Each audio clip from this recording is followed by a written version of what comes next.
ये दिखा रहे खुदावन भाग दे पिता, आप हमें भर दे पिता, अपने आत्मा से, अपने सद्गुणों से, अपने सामर्थ से, अपने विश्वास की आत्मा से, अपनी आराधना की आत्मा से हमें भरे खुदावन, क्योंकि हम इसके बिना अधूरे हैं पिता। और यहाँ तक कि तेरी आत्मा के बिना तेरे लोग भी नहीं पिता। हम पर अनुग्रह कर पिता, इस सालों मसीह चर्च पर, इस कलीसिया पर अनुग्रह कर पिता, इसके प्रत्येक भाई और बहन को अपनी आत्मा से भर पिता, अपने राज्य और महिमा के लिए इस्तेमाल कर परमेश्वर। जितने भी सेवक यहाँ पर आए पिता, उन सेवकों को, उनके साथ है, उनके कलीसिया के लोगों को, परिवारों को आशीष दे खुदावन। अब जब तेरे वचन की ओर हम बढ़ते पिता, तो होने पाए कि हमारे पास पर्याप्त विश्वास हो खुदावन, कि अपने विश्वास से खुदावन तेरे रहस्य को खोला जा सके पिता, और तेरा भेद हम पर प्रकट किया जाए पिता, ताकि हम जो अभी ठीक है खुदावन, उससे और बेहतर तेरे राज्य में हो सके पिता। प्रभु इस सारी महिमा आदर आपको देते हुए, इस सभा का आपका तुम देते हुए प्रार्थना अपने उद्धार करता प्रभु यीशु मसीह के नाम में मांगते हैं। कलीसिया कहे आमीन। प्रभु का नाम मुबारक हो। जैसे कि हम खड़े परमेश्वर का वचन हम खोलेंगे, मैं चाहूंगा कि हमारे साथ भाई विपिन के साथ हम पढ़ेंगे पहला शमूएल इसका 30 अध्याय, और उसके कुछ वचनों को मैं आपके लिए यहाँ पर दिखाना चाहूंगा संदेश में जाने से पहले। पहला शमूएल उसका 30 अध्याय में चाहता हूँ कि आप इसके पहले वचन से लेकर के 8वें वचन तक पढ़िए। और वे बालक शमूएल एली के सामने यहोवा की सेवा टहल करता था। पहला शमूएल 30 अध्याय। हाँ जी 30 ठीक है 30 चैप्टर नंबर 23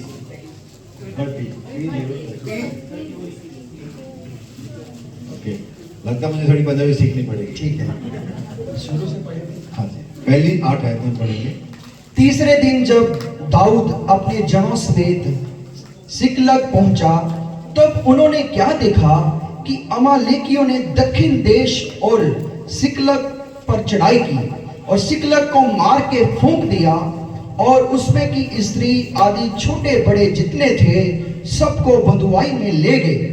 उन्होंने किसी को मार तो नहीं डाला, परंतु सबों को लेकर अपना मार्ग लिया। इसलिए जब दाऊद अपने जनों समेत उस नगर में पहुंचा, तब नगर जो तो जला पड़ा था और स्त्रियां और बेटे बेटियां बंधुआई में चली गई थी। तब दाऊद और वे लोग जो उसके साथ थे चिल्लाकर इतना रोए कि फिर उनमें रोने की शक्ति न रही। और दाऊद की 2 स्त्रियां जिज्रेली अहीनोम और कैमरेली नाबाल की स्त्री एबीगेल बंधुआई में गई थी। और दाऊद बड़े संकट में पड़ा, क्योंकि लोग अपने बेटे बेटियों के कारण बहुत शोकित होकर उस पर पथरवाह करने की चर्चा कर रहे थे। परंतु दाऊद ने अपने परमेश्वर यहोवा का स्मरण करके हियाव बांधा। तब दाऊद ने अहीमेलेक के पुत्र अब्यातार याजक से कहा, अपोद को मेरे पास ला। तब अब्यातार अपोद को दाऊद के पास ले आया। और दाऊद ने यहोवा से पूछा, क्या मैं इस दल का पीछा करूं? क्या उसको जा पकड़ूंगा? उसने उससे कहा, पीछा कर, क्योंकि तू नीचे उसको पकड़ेगा और निस्संदेह सब कुछ छुड़ा लाएगा। आमीन। हम सभी बैठ सकते प्रभु क्या उसके वचन पर हो। हालेलुया। यीशु मसीह के नाम का धन्यवाद है कि आपके सामने परमेश्वर आप सभी को आशीष दे। फिर से परमेश्वर के संगति में होना ये वास्तव में हमेशा आशीष का कारण रहा है। परमेश्वर सारे सेवकों को जहाँ पर आए उनको आशीष दे, और मैं विश्वास करता हूँ कि आज सुबह आप लोगों ने आशीष पाई है। कितने लोग सुबह यहाँ पर थे? हालेलुया। क्या आप लोगों ने अपने नाम को देखा है? हालेलुया। आज तो नहीं, आज तो इंटरनेट आ गया, हर हाथ में मोबाइल है, लेकिन पुराने दिनों में आज से 15-20 साल पहले जब हाई स्कूल का रिजल्ट आता था, हर एक आदमी अखबार की तरफ दौड़ता था और बस वो नंबर को ढूंढता था, और जैसे उसका अपना नाम मिलता था बस वहां रुक नहीं सकता था, बस वो चुपचाप नहीं रह सकता था। वो जैसे देखते उसका नाम वहां पर है, उसका रोल नंबर वहां पर है, वहां पर वो पास हुआ है, बस वो चिल्लाना शुरू कर देता था। और मैं नहीं सोचता कि अगर आपको आपका नाम दिख गया तो फिर भी आप शांति से बैठे रह सकते हो। हालेलुया। आमीन। कहीं अखबार में अगर आपके एक नाम आ जाए, किसी मैगजीन में आपका अगर नाम आ जाए, कोई अच्छी जगह में आपकी फोटो आ जाए, तो बस उसे आप सहेज करके रखते हैं बताने के लिए। वो हर समय आपको उत्साहित करता है कि मेरा नाम वहां पर है। आमीन। लेकिन यानी कि हमारा नाम इस परमेश्वर के वचन में पाया जाता है। हमारा नाम किसी ऐसी किताब में नहीं है जो आज है और कल खत्म हो जाएगी, कल उसको नहीं पढ़ाया जाएगा। ये बहुत सारी किताबें जो हम पढ़ा करते थे आज भी नहीं पढ़ाई जाती।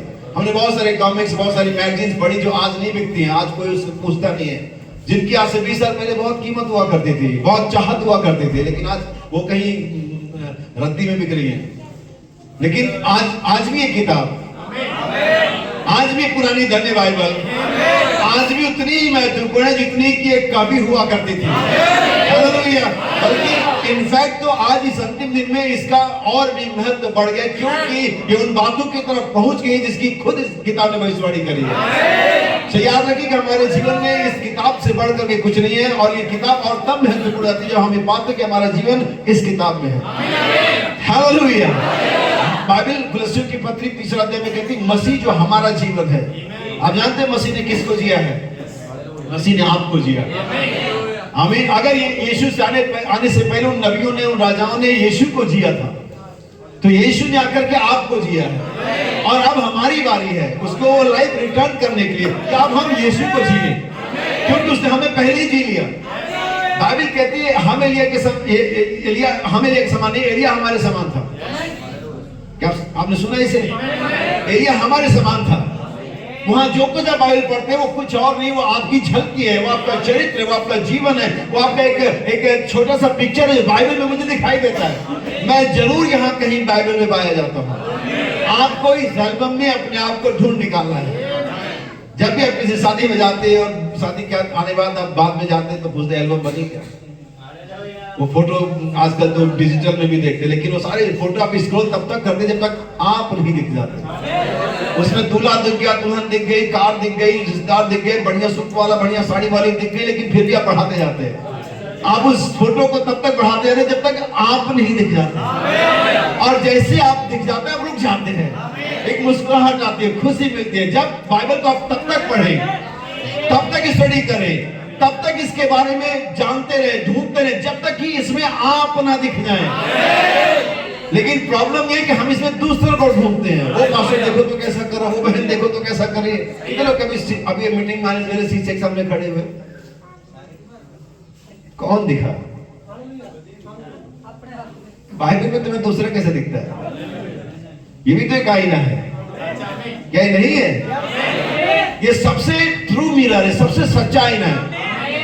अगर इसमें जब आप इसके सामने खड़े होते और आप नहीं देखते तो आप एक गलत आईने के सामने खड़े। आपको आंखों का अपने नंबर बढ़ाने की जरूरत है, क्योंकि हर बार मुझे दिखाती है। अगर ये किसी और को दिखा रही है और आप खड़े इसके सामने आंख और दिखा किसी और को रही है, तो आप एक गलत आईने के सामने खड़े हैं। या तो आपकी आंखों में कोई समस्या है। हमें लेकिन याद रखें कि परमेश्वर का वचन मेरे लिए है। वो गीतकार ने कितना ये मेरे लिए आया, मेरे लिए मारा गया, मेरे लिए जी उठा, मेरा है मसीह। मुझे दुनिया से क्या मतलब है कि वो मसीह किसका है और किसका नहीं है।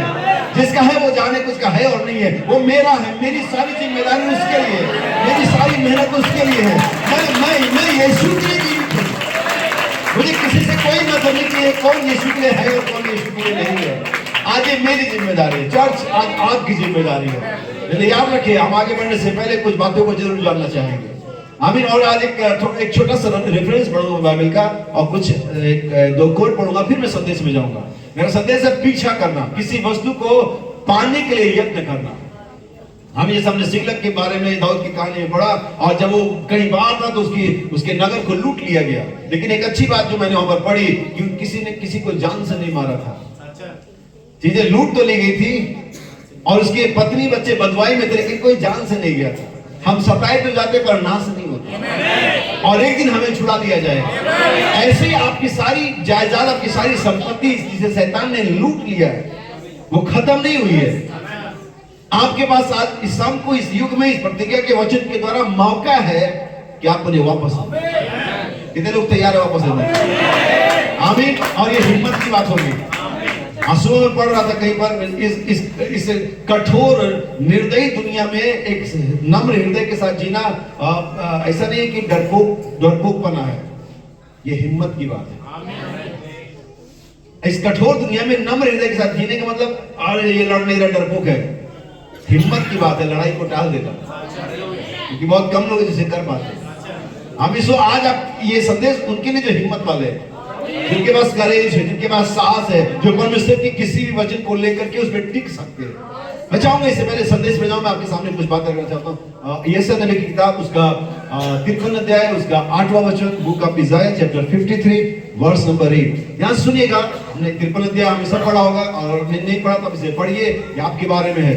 यहाँ आपके प्रेमी की वो तस्वीर मिलेगी जिसने आपको बचाने के लिए गुंडों से कितनी मशक्कत करी, कितना लहूलुहान है, कितना मार खाया, लेकिन आपको बचाया उसने। आइए हम इस वर्स नंबर 8 को पढ़ें। अत्याचार करके और दोष लगाकर वे उसे ले गए। उस समय के लोगों में से किसने इस पर ध्यान दिया? उस समय के लोगों में से किसने इस पर ध्यान दिया कि वे जीवितों के बीच में से उठा लिया गया। आमीन। बस करें, प्रभु आपको आशीष दे। यहाँ एक कैरेक्टर है जिसका नाम वहां पर लिखा नहीं, लेकिन हम सभी जानते हैं कि ये यीशु मसीह है। आमीन। वो हमारे अपराधों के लिए घायल किया गया, परमेश्वर ने हम सबों का जो बोझ है उसके ऊपर लाद दिया, परमेश्वर उसे मारा और कूटा समझा और सारी बातें। और यहाँ पर आखिर जो यशायाह कहता है वो ये सब कुछ उसके साथ हुआ, लेकिन इस पर उस समय के लोगों में से किसने ध्यान दिया?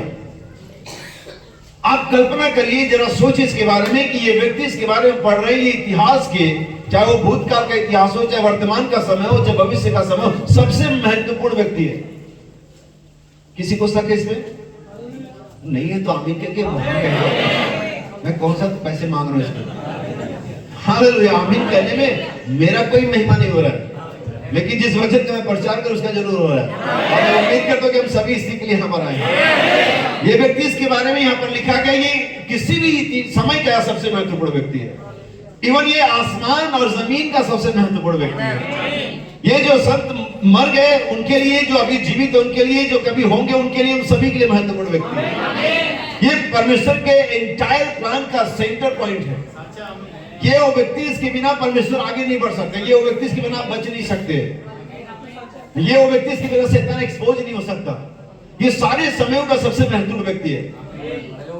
ये परमेश्वर की उस उद्धार की महान योजना के कार्य के अंतर्गत ये सीन हमें दिखाई देता है। लेकिन बड़ी अजीब बात है कि इस पर कोई ध्यान नहीं दे रहा है। ये महत्वपूर्ण व्यक्ति महत्वपूर्ण काम को अंजाम दे रहा है, सबसे परमेश्वर का मुख्य काम कर रहा है, और बाइबल कहती है किसी ने इस पर ध्यान नहीं दिया।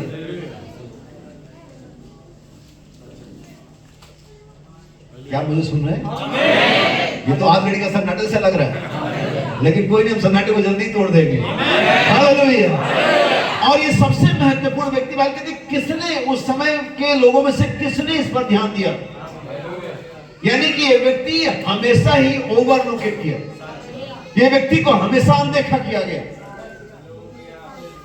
इस व्यक्ति को इग्नोर मारा गया। बाइबल कहती है उसका रूप ऐसा नहीं था कि हम उसे चाहते, क्योंकि हमेशा जो चाहना होता है रूप के द्वारा होता है, और ये हमेशा गलत होता है। अगर आप रूप के द्वारा किसी को चाह रहे हैं, चाह रही हैं, तो वो रूप एक दिन बिगड़ जाएगा, वो आंखों के नीचे ब्लैक हेड्स आ जाएंगे, वो स्किन में झुर्री पड़ जाएगी, वो जवानी नहीं रहेगी। जो तुम्हें 4 घंटे बाइक पर घुमाया करता हो, 10 मिनट के जाने के लिए तैयार नहीं होगा। आमीन। लेकिन अगर आप कैरेक्टर पर चाहते हैं, आमीन, तो बात बन सकती है। हालेलुया। बाइबल कहते हैं उसका रूप ऐसा नहीं था कि हम उसे चाहते, लोग उससे मुंह फेर लेते थे। वो हमेशा ही एक ऐसा व्यक्ति था, यानी कि इसका मतलब है कि यीशु जो कि परमेश्वर का वचन है, जब भी अपने समय में आता है और घटनाओं को, कामों को अंजाम देता है, ऑलमोस्ट टाइप के लोगों के द्वारा ओवरलुक किया जाता है, लोग उसे नेग्लेक्ट कर देते हैं और उसे मजाक बनाया जाता है। और ये तो ऐसी कोई बात नहीं करके हर समय यीशु के साथ ये किया गया।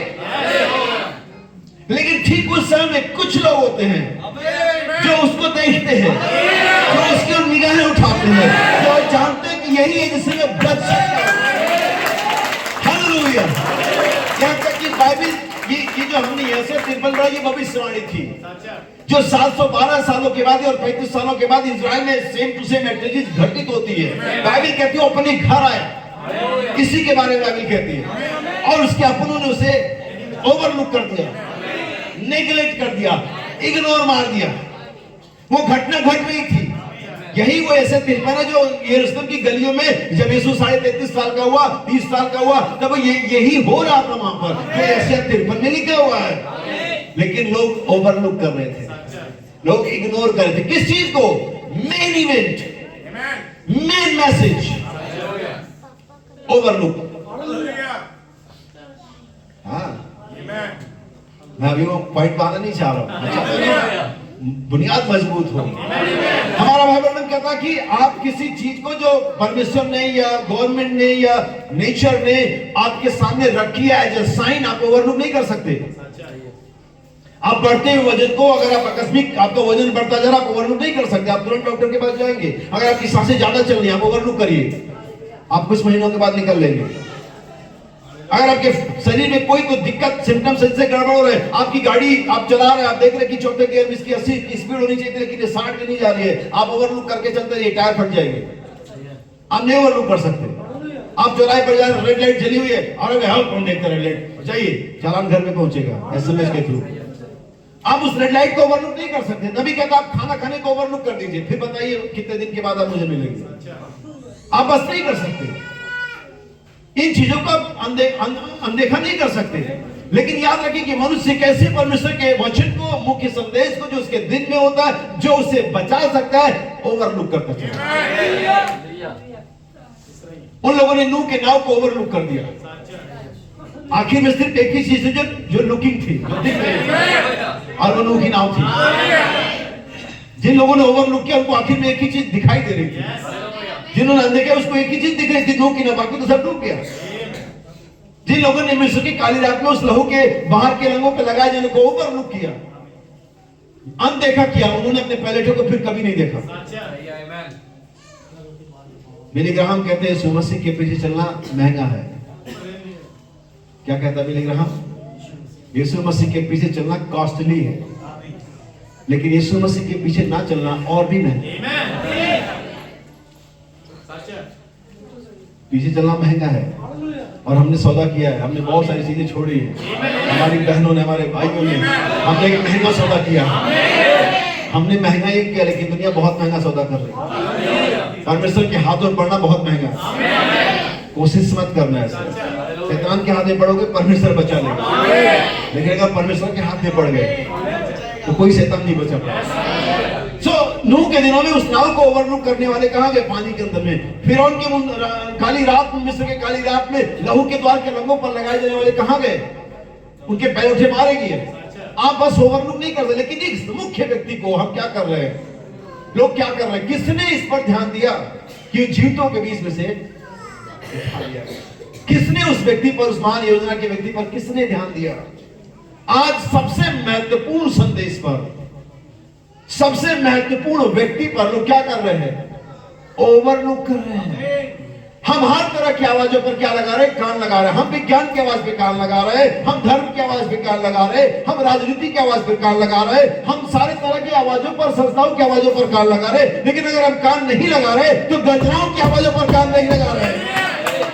हालेलुया! हम हर तरह की आवाज पे कान लगा रहे हैं। आप सुने? एक अब कोट पढ़ता हूं। श्रीमानो, क्या यह वही समय है? आपका जवाब क्या है? हालेलुया! जी हाँ श्रीमान, ये वही समय है। पेज नंबर 28, क्योंकि संदेश से पैराग्राफ नहीं है, 12 नंबर नहीं है, इसलिए याद रखिए पेज नंबर 28।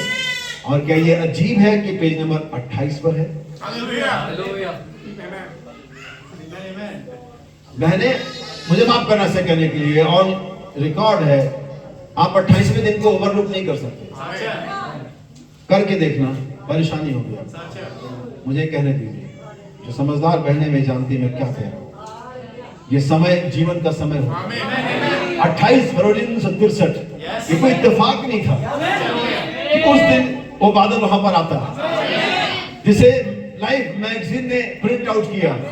हालेलुया! और ये इत्तेफाक देखिए कि आज उसी संदेश के मानने वालों में से जाने कितने उसे छोड़ करके चले गए, उस क्लाउड को ओवरलुक कर दिया।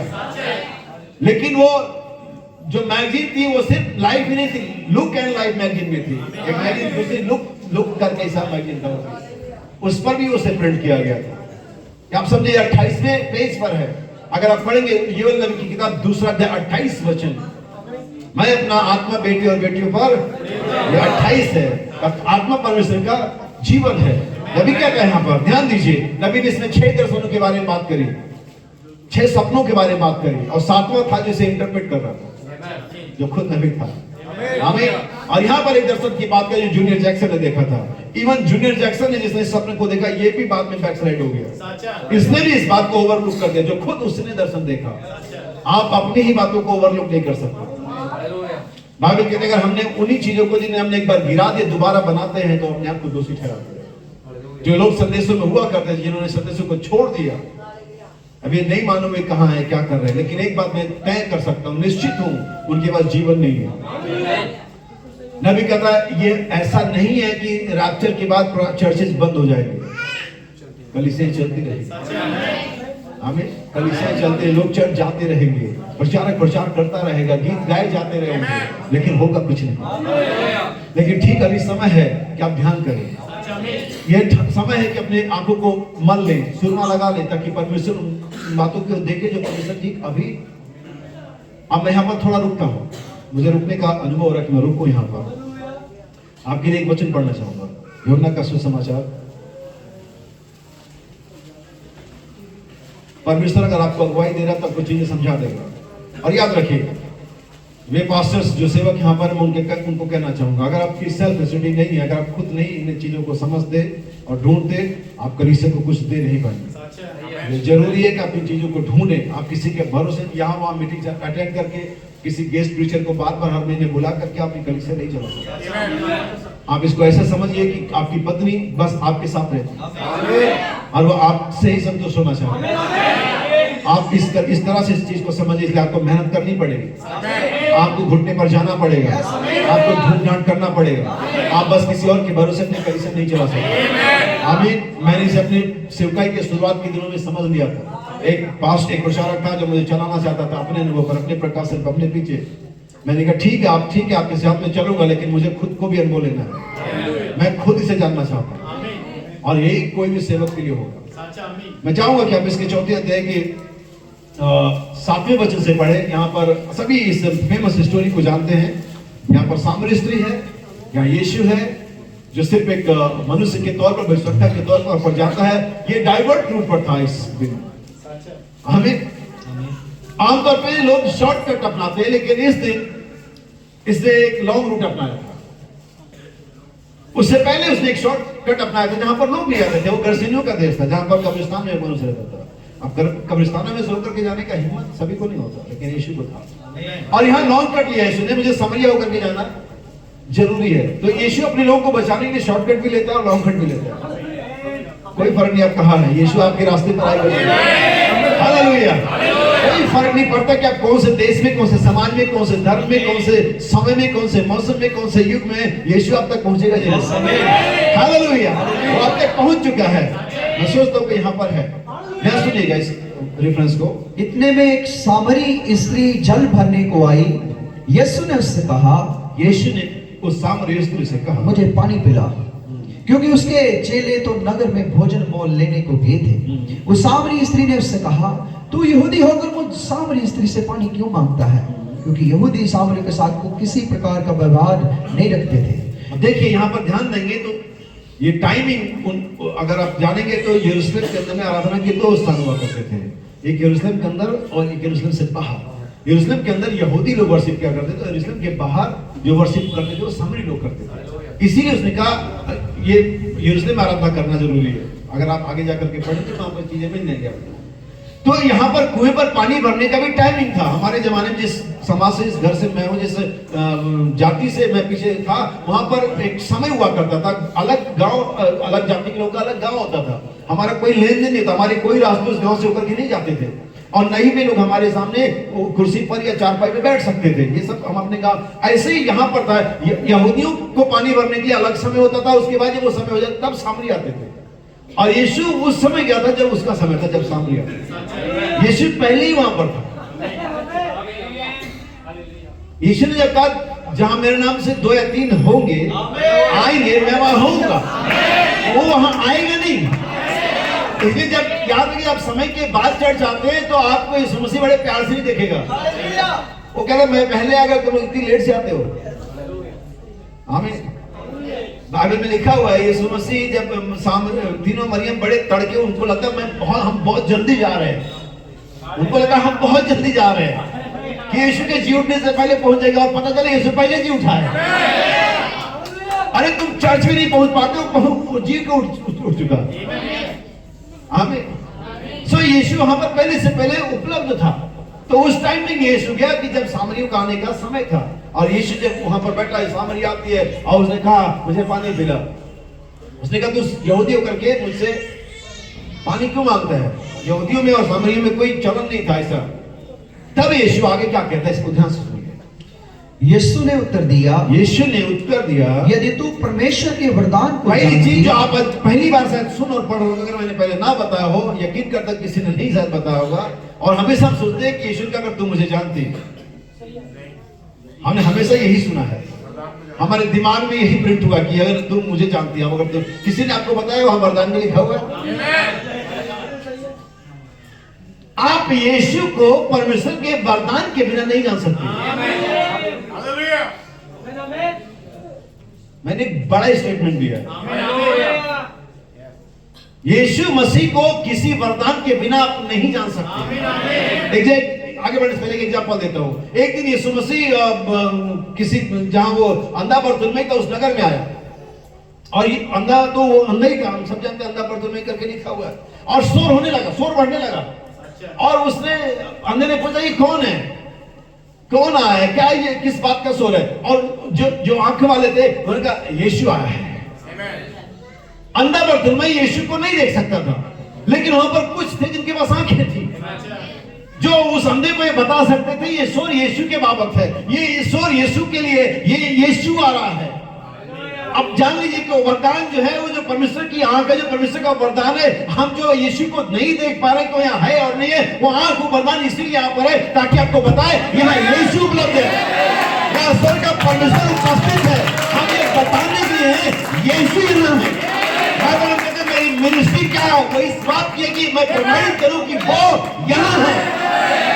किसी भी आंख वाले का, किसी परमेश्वर के पाए हुए वरदान के सेवक का यही काम है कि बताए, प्रमाणित करे चर्च में, फैमिली में, इंडिविजुअल में कि यीशु यहाँ है। किसी भी सेवक का एकमात्र मकसद यही है, किसी भी वरदान का एकमात्र मकसद है कि यीशु को जीवंत करे, यीशु को प्रेजेंट करे, यीशु को आपके मध्य में लेकर के, यही एक मिनिस्टर का काम है। अगर वो नहीं करता, वो वरदान नहीं परमेश्वर। अगर तू परमेश्वर के वरदान को जानती, दूसरी चीज, पहली चीज जो आपको जाननी है, परमेश्वर का वरदान, गिफ्ट ऑफ गॉड, उसके ऊपर चढ़ाने से हमें क्या मिला? वो बदवाई को बांध लेके मनुष्यों को दान दिए, कुछ को प्रेरित बना करके, कुछ को पास्टर बना करके, कुछ नबी बना करके, कुछ को उपदेशक बना करके, कुछ को प्रचारक बना करके कलीसिया को दे दिया, ताकि पवित्र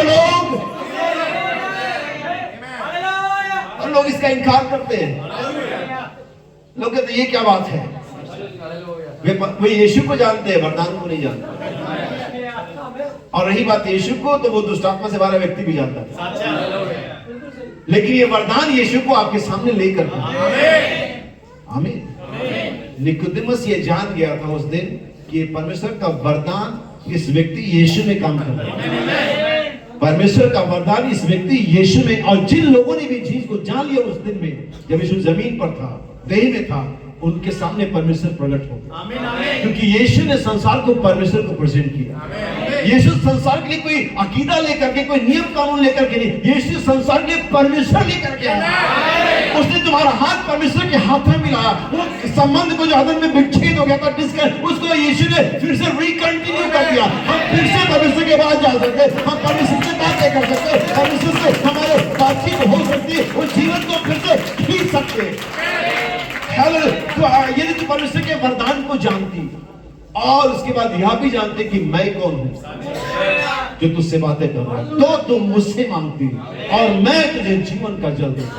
एक ऐसा जल जो तुझे हर संडे के लिए मीटिंग नहीं बुलाता, तुझे हर बार बाल्टी को नीचे डालने ऊपर खींचने के लिए विवश नहीं करता, लेकिन एक ऐसा जल तुझमें एक सोता बन जाता और उमड़ता कब तक? Sunday to Sunday, convention to convention, no, अनंत काल के लिए। तुम्हारे अंदर वो सोता बन जाता। इसका अर्थ यह है, जीवन का जल तब मिलेगा तुम्हें जब तुम परमेश्वर के प्रेजेंट टेंस मिनिस्ट्री को पहचानो, वर्तमान में चल रही सेवकाई को जो परमेश्वर का वरदान है पहचानो, तभी तुम। आज हम उसे ओवरलुक कर रहे हैं जो मुख्य व्यक्ति है। आज हम उस बात को ओवरलुक कर रहे हैं, नेग्लेक्ट कर रहे हैं जो मुख्य संदेश है। आज का मुख्य संदेश क्या है? बपतिस्मा, एक परमेश्वर, विवाह तलाक। आज का मुख्य संदेश क्या है? आज कलीसिया किस बात के लिए रुकी हुई है? आज क्या होने वाला, क्या अगला इवेंट क्या है जो होगा? नबी कहता हमने बहुत सारी बेदारियां देख ली, सारी बेदारियां पास हो गई, एक ही बेदारी बाकी है, उसका आगमन, रैप्चर। 7 गर्दन उठाए जाने का किसको ओवरलुक कर रहे लोग?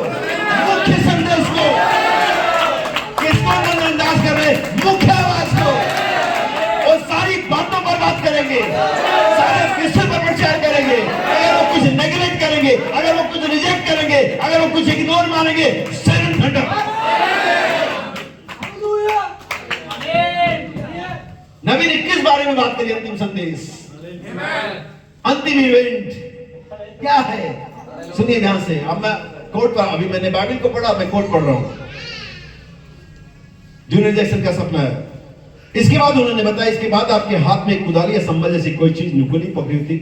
क्या भाई जैक्सन ऐसा ही नहीं है? या संबल या कोई नुकीली चीज थी। उन्होंने बताया कि मैं जानता हूं आपने कैसे किया। आप उस पहाड़ की चोटी को काटने लगे, आप उसे चारों ओर से खोदने लगे और आपने उसकी चोटी को अलग कर दिया। यह चोटी पिरामिड की शक्ल में थी। हाँ, पिरामिड की शक्ल। छोटी चिड़िया भी पिरामिड की शक्ल में, बड़ी चिड़िया भी पिरामिड की शक्ल में, स्वर्गदूत भी पिरामिड की शक्ल में। यानी कि कहीं न कहीं 7 गजरों का तार पिरामिड के साथ जुड़ा हुआ। लेकिन आज लोग पिरामिड को ओवरलुक करते हैं। कुछ तो अपनी कलीसिया में टांगने से भी शर्माते हैं। हालेलुया। हालांकि हमारे चर्च में हमने भी टांगा हुआ नहीं है, शायद बन नहीं पाया और जगह नहीं है। लेकिन हमें चले, जब हमारे पास पॉजिटिव है तो हम नेगेटिव क्यों टांगे? तो हम सारे पॉजिटिव में ही चलते। हालांकि समझाने के लिए अच्छा है, लेकिन ओवरलुक करते हैं। कहते ये आगे पत्थर प्रचार करने वाले, कहते पत्थरों का प्रचार करते हैं। अरे पत्थर ये जो आने वाला है, हमें ये यीशु मसीह, चाहे वो कोने का पत्थर कह लो, चाहे सिरे का पत्थर कह लो, और चाहे फाउंडेशन स्टोन कह लो, और चाहे कॉर्नरस्टोन कह लो, जो भी कह लो, यीशु मसीह की स्टोन है। आमीन। और हम भी उसी में जीवते पत्थरों की नहीं, आत्मिक घर बनते चले जाते हैं। सो पिरामिड का प्रचार नहीं है, जो पिरामिड डॉक्ट्रिन उसका प्रचार नहीं कर रहे, लेकिन हम परमेश्वर के पिरामिड के बारे में बात कर रहे हैं। आमीन। सो इसको ओवरलुक किया जाता है चर्चेस के द्वारा। लोगों कहते हैं इसको क्यों टांगते हो, तुम क्यों ऐसा करते हो, ऐसा करते हो। मुझे नहीं मालूम, मैं ओवरलुक नहीं कर रहा हूं। क्यों नहीं कर रहा हूं? क्योंकि हमारे नबी ने कहा है। आमीन। सुनिए, काटने लगे। यह चोटी पिरामिड के शक्ल में थी और आपने उस चोटी को, उसके ऊपरी भाग को अलग कर दिया। यह स्वप्न पिरामिड का संदेश प्रचार करने से कई महीने पहले देखा गया था। बाइबल का पिरामिड का संदेश आपको 1180 या 54 मैसेज में कोई भी मैसेज नहीं मिलेगा जिसका टाइटल पिरामिड हो। सही है। फिर भी बाइबल ने कहा मेरा पिरामिड का मैसेज। अगर आपको कभी इस टाइटल से कोई मैसेज मिले जो पिरामिड के टाइटल से हो तो आप मुझे देना जरूर। जो लोग कभी से लाइव देखेंगे मैं उनको भी कहता हूँ, आपको भी मिले तो मुझे देना, मैं जरूर पढ़ना चाहूंगा। लेकिन मैं जानते मैसेज कौन सा है? क्या जानते हैं मैसेज कौन सा है? सिद्ध मनुष्य का। हालेलुया। अभी कहता है, उन्होंने बताया कि इसके नीचे ग्रेनाइट एक व्हाइट स्टोन था और आपने कहा कि सूर्य अथवा सूर्य का प्रकाश इस पत्थर पर कभी नहीं पड़ा। आगे बाइबल में कहते हैं, और उन्होंने कहा इसे देखो, इसे देखते रहो। पहले कहा इसे देखो, लेकिन बाद में कहते इसे अभी भी। Looking unto Jesus, look unto Jesus नहीं, लुकिंग। यीशु की देखना नहीं है, यीशु की देखते रहना है। जब आप किसी यात्रा में जाते, कोई कार्य को शुरू करते, आप निरंतर उसी बात पर फोकस करते जो आप शुरू कर रहे हैं, जहां आप जा रहे हैं। रास्ते में स्टेशंस आएंगे, रास्ते में वेंडर्स आएंगे, रास्ते में और चीजें, लेकिन आपका फोकस तो लगातार उस चीज पर है जिसके लिए आप निकले। चर्च आप किसके लिए निकले? आज अपने घर से, अपने समाज से, अपने परिवार से। आप रैप्चर के लिए निकले थे, आप अनंत जीवन के लिए निकले थे, आप नए देश के लिए निकले थे, आप नई देह के लिए निकले थे। लेकिन बहुत सारी चीजें ने आपको डिस्टर्ब कर दिया और आपका फोकस चर्च पे चला गया, आपका फोकस पास्टरशिप पे चला गया, आपका फोकस महिमा पाने पर चला गया, आपका फोकस पैसे पे चला गया, आपका फोकस एक दूसरे की बुराई करने में चले गया।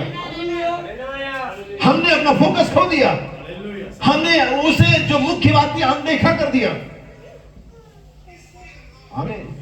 हम हर तरह की आवाज पर कान लगा रहे, लेकिन हम कान नहीं लगा रहे सात गजराओं की आवाज पर। हम हर तरह की चीजों की ओर देख रहे हैं, हम नई हलचल के देख रहे हैं, हम नई राजनीतिक के लिए देख रहे हैं, हम नई सरकार के लिए देख रहे हैं, हम नए आविष्कार के लिए देख रहे हैं, लेकिन हम पत्थर की ओर, पिरामिड को नहीं देख रहे। लेकिन नबी कहता है इसे देखो, इसकी ओर देखते रहो। आमीन। क्या आप तैयार इसके लिए? ये मुख्य संदेश की ओर देखने के लिए, बल्कि देखते रहने के लिए, मुख्य व्यक्ति की ओर देखने के लिए, बल्कि देखते रहने के लिए, जो कि हमारा प्रभु यीशु मसीह बादलों पर आने वाला है। आमीन। नबी कहता है आज लोग सब प्रकार की आवाजों को सुन रहे हैं, आज हर प्रकार की आवाज कलीसिया को डिस्टर्ब कर रही है, कलीसिया को अट्रैक्ट कर रही है, लेकिन आज लोग सात ग्रहण की आवाजों को अनदेखा कर रहे हैं। आज लोग पिरामिड को अनदेखा कर रहे हैं और कह रहे ऐसी कोई बात नहीं है। मुझे नहीं मालूम उनका स्टेटमेंट सही और गलत है, कि मुझे मालूम है जो नबी ने कहा, मुझे मालूम जो बाइबल ने कहा। अगर उस यीशु को जो अपने दिनों में था अनदेखा किया गया, तो बाइबल कहती है यीशु मसीह कल और आज समझा एक सा। तो अगर आज भी यीशु आता है और मुख्य काम को अंजाम देता है, तो आज भी लोग उसको ओवरलुक करेंगे, नेग्लेक्ट करेंगे, इग्नोर मारेंगे। बाइबल कहती है ऐसे बड़े उद्धार से निश्चित होकर हम बच नहीं सकते। आप यीशु को इग्नोर करो, आप बचोगे नहीं। आप रेड लाइट को इग्नोर करो, आप बचोगे नहीं। आप खाना नहीं खाने को इग्नोर करो, आप बचोगे नहीं। आप अपने शरीर में हो रहे बीमारियों के चिन्ह को इग्नोर करो, आप बचोगे नहीं। आपको तो उस पर ध्यान देना ही पड़ेगा, आपको तो इस संदेश पर ध्यान देना ही पड़ेगा, आपको तो फोकस होना ही पड़ेगा, आपको तो इसके बारे में चर्चा करनी ही पड़ेगी, आपको आखिर में आकर के इस पर ही टिकना पड़ेगा, जो कि मुख्य संदेश है, जो कि मुख्य बात है। कोई मुझे रैप्चर की बात ना करे, गजनाओं के बिना, कोई मुझसे सुचता की बात ना करे, 5 प्रकार की सेवकाई के बिना ना करें आप। ये इसके बिना चलेगी नहीं, ये इसका मुख्य सामग्री है। आप जाते चिली चिकन बनाने, आपके पास चिली नहीं है, आप बटर चिकन बनाए, आपके पास बटर नहीं है, कैसे बनाओगे इसको? आप रखते में जाओ, गजनाओं के बारे में बात नहीं करो। हमारे पास ग्रेट मिनिस्ट्री आ रही है, 5 मिनिस्ट्री के बारे में बात ही नहीं कर रहे हो। ये इसकी मुख्य सामग्री, इसके बिना नहीं चलेगा। ये इसी में डाल करके ये बनेगा। तभी रैप्चर होगा जब गर्जनाएं प्रकट होंगी, तभी नया नाम आएगा जब गर्जनाओं का प्रकाशन खुलेगा, तभी सेता आएगी जब 5 प्रकार की सेवकाई कार्य करते हुए कलीसियाओं में पाई जाएगी। इसके बिना इसकी और बातें मत करो। हालेलुया। उद्धार की बातें करनी तो यीशु की बात करनी पड़ेगी, चंगाई की बात करनी यीशु की बात करनी पड़ेगी, छुटकारे की बात करनी तो यीशु की बात करनी पड़ेगी। आमीन। क्योंकि यीशु के बिना सब कुछ हो नहीं सकता। तुम कैसे किसी इवेंट को करने जा रहे हो और उसके मुख्य व्यक्ति को, मुख्य संदेश को बाहर कर सकते हो? नबी कहता है ये इंडिया का की नोट, भारत मुख्य स्वर है, मुख्य सामग्री है, वो मुख्य मसाला। इसके बिना ये डिश तैयार होगी। क्या तैयार है इसके लिए? क्या मुख्य व्यक्ति होने जा रहे हैं? क्या मुख्य संदेश होने जा रहे हैं? क्या की नोट होने जा रहा है? Yes you are. आप वो हैं। हालेलुया। आपके बिना कोई सरगम नहीं बजेगा। आमीन। आपके बिना कोई रैप्चर नहीं होगा, आपके बिना कोई सेवकाई नहीं होगी, आपके बिना कोई यीशु मसीह का मैनिफेस्टेशन नहीं होगा। आप है तो वो है। वो क्यों आ रहा है? क्योंकि मैं यहाँ पर हूँ। वो क्यों यहाँ पर है? क्योंकि मैं यहाँ पर हूँ। हाँ, वो मुझे बचाने आया, वो घूमने नहीं आया था इधर। वो कोई था जो खो गया था, वो गांव में ऐसे खलियाने पर चक्कर नहीं मार रही थी, वो कुछ ढूंढ रही थी जो पहले पाया जाता था, और उसका छोटा अंडा था, और वो अंडा भी चूजे बाहर निकल आया था। यीशु मसीह यूं ही नहीं आया है। अभी कहते हैं पवित्र आत्मा ऐसा मानो एक कबूतर के समान जो ढूंढ रहा है कैसे आराधना करने वालों को, जो आत्मा और अगर वो ढूंढ रहा है तो होना चाहिए। वो मतलब उसका इंग्लिश में जो वर्ड है वो सर्च नहीं है, वो है सीख। हाइड एंड सीख खेला होगा आप लोगों ने। अगर आपकी टीम में हाइड जब क्या लुका छिपी खेलते थे, तो आपकी अगर टीम में 10 लोग हैं तो आपने अगर 9, आप 10 में खुद होते 9 को ढूंढ लें तो फिर भी ढूंढते रहते। अब देखिए 10 ही थे ना, 10 ढूंढ लिया, यानी कि जो थे उन्हीं को ढूंढ रहे थे। और अगर परमेश्वर ढूंढ रहा है,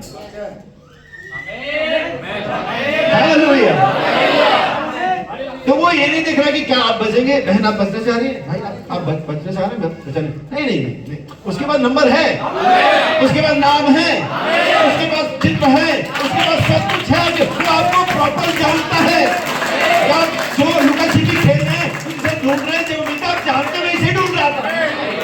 हालेलुया। आप कहते हैं रहा ये रहा दूसरा, ये रहा तीसरा, क्योंकि अब हर एक को जानते हैं।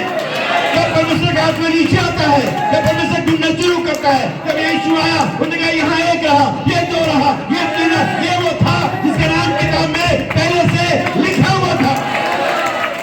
वो मजाक नहीं कर रहा था, कोई भी आजो नहीं। कॉल सबके लिए, आएंगे सभी नहीं। चंगाई सबके लिए, चंगे सभी नहीं होंगे। छुटकारा सबके लिए, छुटकारा सभी नहीं पाएंगे। संदेश सबके लिए, ये आवाज सबके लिए जा रही, सभी फिर भी फोकस नहीं करेंगे। सभी जैसे आए वैसे ही चले जाएंगे, लेकिन कुछ बदल करके जाएंगे, कुछ चेंज होकर के जाएंगे, कुछ अपना हिस्सा यहाँ से लेकर के जाएंगे। मैं चाहता हूँ खाली हाथ बस ना जाए, आप आए प्रभु के भंडारों में से लें और अपने जीवन में उतारे और आप आगे जाएंगे। आप एक बदले व्यक्ति होंगे। आप तैयार हैं? आप पीछा करने तैयार हैं? जो आपका है, किसी दूसरे के वस्तु का लालच मत करना, बाइबल में सिखाती है। तो हम पीछा नहीं करें किसी की सेवकाई का, हम पीछा नहीं करें किसी के चर्च का, हम पीछा नहीं करें किसी की पत्नी का, हम पीछा नहीं करें किसी के धन का। हम उसका पीछा करें जो हमारा है, जो हमारा हिस्सा है, जो हमारा भाग है, जो परमेश्वर ने हमें जगत की उत्पत्ति से पहले हमें दिया, हम उसका पीछा कर रहे हैं। हालेलुया! आइए हम पीछा करें, आइए यज्ञ करें, आइए दबाव बनाएं। शैतान जो हमारा है, बाइबल के अंदर में 50वें साल में लेवी व्यवस्था 25 के अंदर में एक नियम था, एक ऑटोमेटिक सिस्टम था जिसे जुबली का वर्ष कहा जाता था। ये एक ऑटोमेटिक सिस्टम था। उनके लिए जो असहाय है, उनके लिए जो बीमार है, उनके लिए जो बधुआ है, उनके लिए पास पैसा नहीं है, वो उनके लिए जो रिकवर नहीं कर सकते अपनी जमीनों को, अपनी पत्नियों को, अपने मजदूरों को जो बधुआ है, उनको जो पा नहीं सकते, उनके लिए एक ऑटोमेटिक सिस्टम था और उसे कहते हैं जुबली का नरसिंह का। और जैसे 50वां साल आता था, याजक नरसिंहों को लेता था और उसे ब्लो करता था, उसे फूंकता था, उसे बजाता था। और बहुत सारी जगहों में बाइबल कहती है देश के हर हिस्से में फूंकना। कितने हिस्सों में?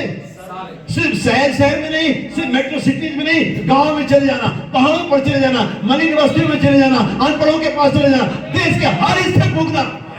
यीशु ने जाओ कहां? सारे जगत में छुटकारे का समाचार प्रचार करो। हालेलुया!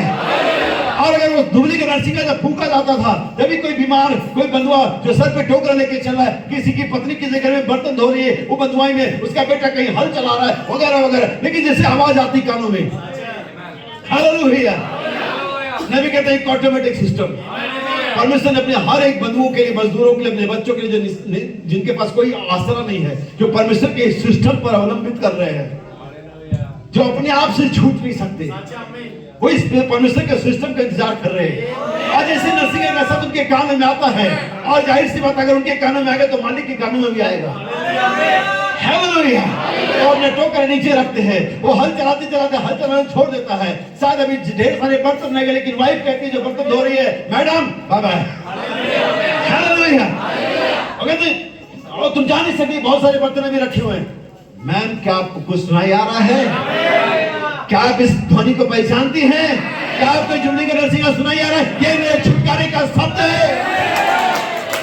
मैं आज आजाद हूँ। परमेश्वर ने एक नियम बनाया है और तुम मुझे और देर तक रोक करके नहीं रख सकती।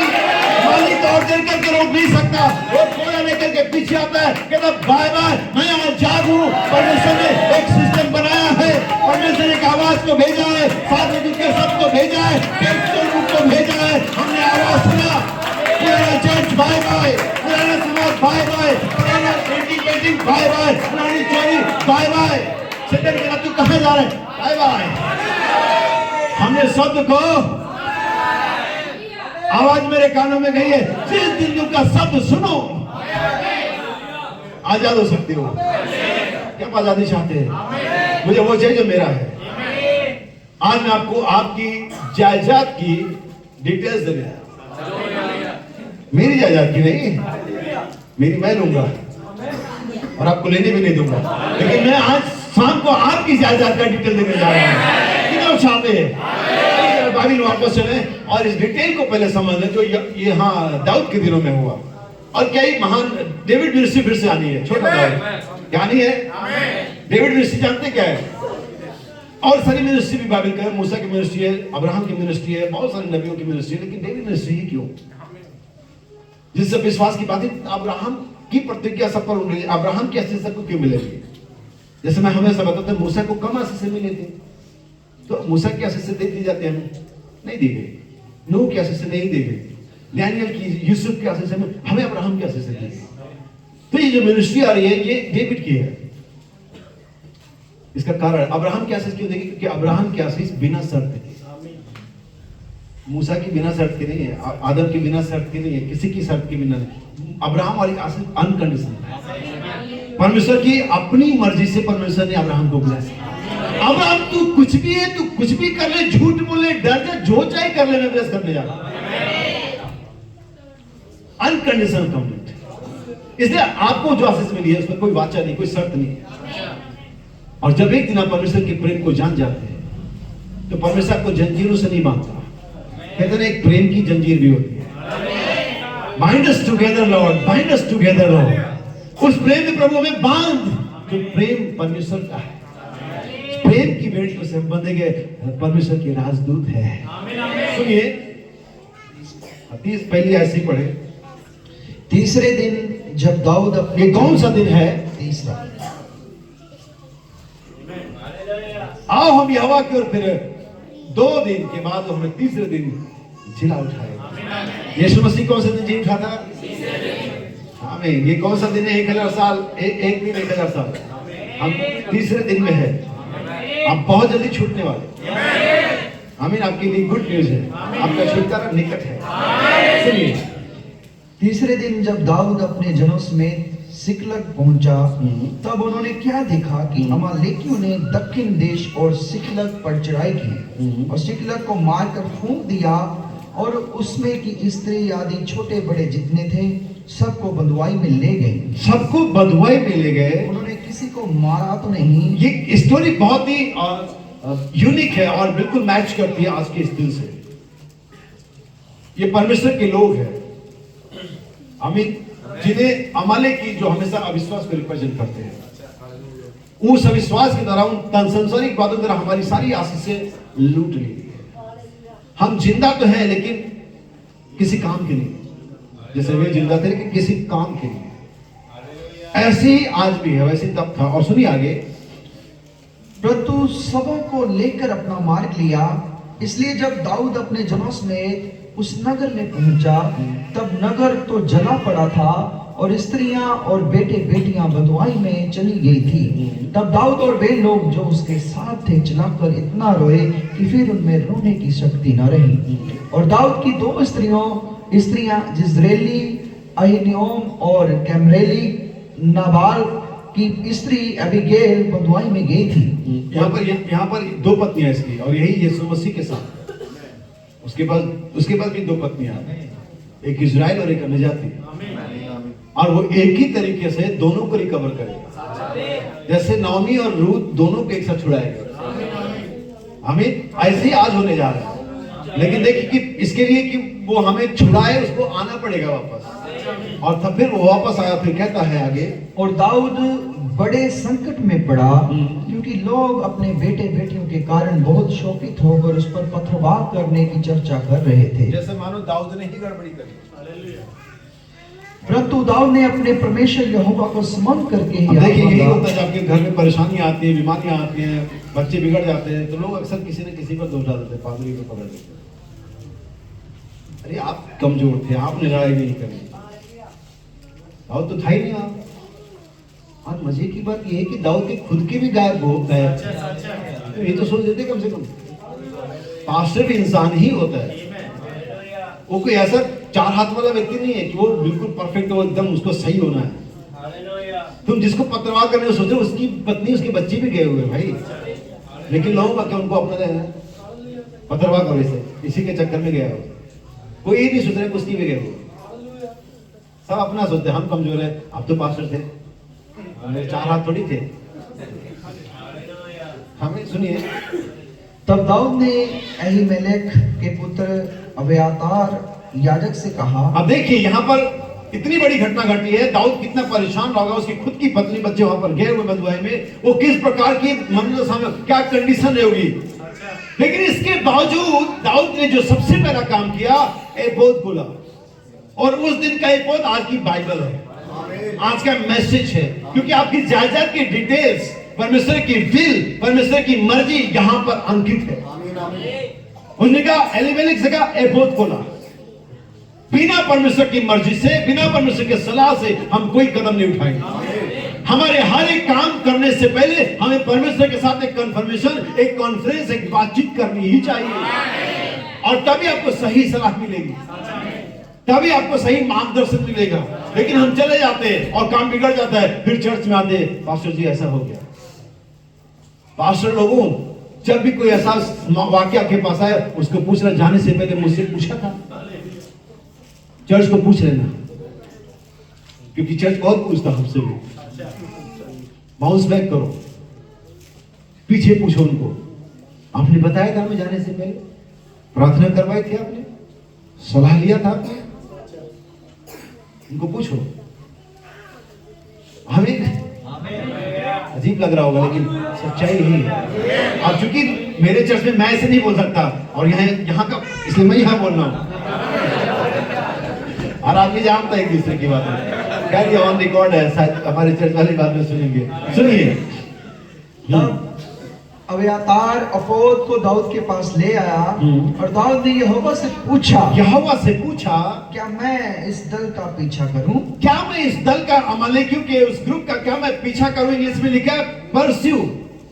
इसका मतलब होता है किसी चीज को पाने का यत्न करना या पाने के लिए आगे बढ़ना। परस्यू, फॉलो शब्द नहीं यहाँ पर, परस्यू यानी पाने के लिए यत्न करना। अब क्या मैं इस दल का पीछा करूं? क्या पहला सवाल, क्या मैं इस दल का पीछा करूं? क्या मैं उसको जा पकड़ूंगा? क्या मैं उसको पकड़ पाऊंगा? उसने उससे कहा, कितने सवाल पूछे? बाइबल में उसे 3 जवाब, क्योंकि ये दाऊद ही था जिसने आगे चलकर के अपने भविष्यता में लिखा, मैंने एक बार कहा और उसने 2 बार जवाब दिया। उसने एक बार बोला, मैंने 2 बार सुना। परमेश्वर ने एक बार बोला, मैंने 2 बार सुना। 2 सवाल पूछे, 3 जवाब मिला। सुनिए, क्या मैं उनका पीछा करूं? क्या मैं उनको पकड़ लूंगा? उसने उससे कहा, परमेश्वर ने उससे कहा, पीछा कर। पहला सवाल था, पीछा करो, पीछा कर, क्योंकि आपका जो कुछ भी लुट गया है, परमेश्वर कहता है परस्यू, पीछे जाओ उसके। झंडा उठाओ, तलवार उठाओ, किचन का चाकू है वो उठाओ, बाइबल उठाओ, मैसेज उठाओ, और कपड़ा धोने वाला वो थापी उठाओ, जो है उठाओ, पीछा करो, अपने विश्वास के लिए आगे बढ़ो, अपनी चंगाई का पीछा करो, अपने पवित्र आत्मा के का पीछा करो, सास ससुर का पीछा करो, संदेश का पीछा करो, पकड़ लो उसे। ये तुम्हारा है, मैंने इसे तुम्हें दिया हुआ है। मैंने लूटा मेरी चंगाई को, मेरे आशीषों को, मेरे उद्धार को, मेरे आनंद को। आइए अपनी लाठी को उठाएं, वचन को उठाएं, वादे को उठाएं। परमेश्वर कहता पीछा कर। सुनिए, पहला सवाल, पहला जवाब, क्योंकि तू निश्चय उसको पकड़ेगा। निश्चय। दूसरा, क्या मैं उनको पकड़ लूंगा? हाँ, पकड़ लेगा, और निस्संदेह सब कुछ छुड़ा। और न सिर्फ पीछा कर, न सिर्फ पकड़ लेगा, तू उनको रिकवर भी कर ले आएगा। अगर आप पीछा करेंगे, आप पाने जा रहे हैं। अगर आप पीछे जाएंगे, वो आपको मिलने, ढूंढो, पाओगे।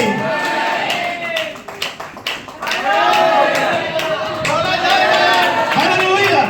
मांगो तो सही, मांगो तो पाओगे, मांगो तो पाओगे। हम मांगते ही नहीं, हम खटखटाते ही नहीं। उन्होंने कहा खटखटाने पर खुलेगा।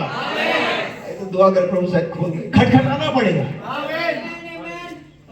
खटखटाना पड़ेगा। उसने कहा पीछा कर, तू उन्हें पकड़ लेगा, और निश्चय सरली तू उनको लौटा ले आएगा। जो कुछ भी लुट गया था, जो कुछ भी बदवाई में चला, उसकी पत्नी, उसके बच्चे, उसके राज्य के लोग, बाइबल कहती है, और दाऊद ने चढ़ाई करी।